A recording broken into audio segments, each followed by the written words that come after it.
Just under 6 months after the Taliban took power, Afghanistan is facing the worst humanitarian crisis in the world. In cities like Kabul, there's no actual shortage of food, but people don't have the cash to buy it. As a result, up to 8 million people are facing starvation.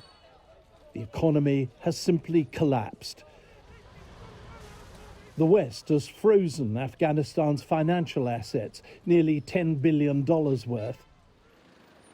And because the Taliban are still classed as a terrorist organization, sanctions have been imposed, which mean the country has run out of cash. It's a very difficult and challenging time for the people of Afghanistan. But the core need is to help them revive their own economy, their own livelihood. And that is not possible without the state. Nazir Kabiri was a minister in the previous government, but he felt it was his duty to stay on and work with the country's new masters. One senior British military figure believes it's time to work with Britain's former enemies in order to protect the Afghan people. I think the West is going to end up recognising the Taliban government. If that's the case, then we better get on with it sooner rather than later. There's a great phrase, be magnanimous in victory. I think this is an occasion for us to be magnanimous in defeat. This is Khosan, outside the city of Herat.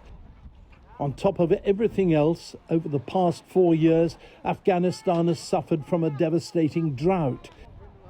People here can't grow their own food any longer. Now they have to queue for handouts.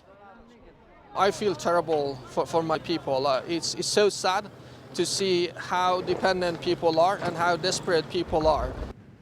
It's one of the most difficult times I've ever seen in my life. The UK government says it's providing £286 million in aid, but the situation is increasingly desperate. Famine added to economic collapse. I've been reporting on Afghanistan for more than 40 years, but I don't think I've ever felt before that I might be watching the destruction of a nation. And you know what?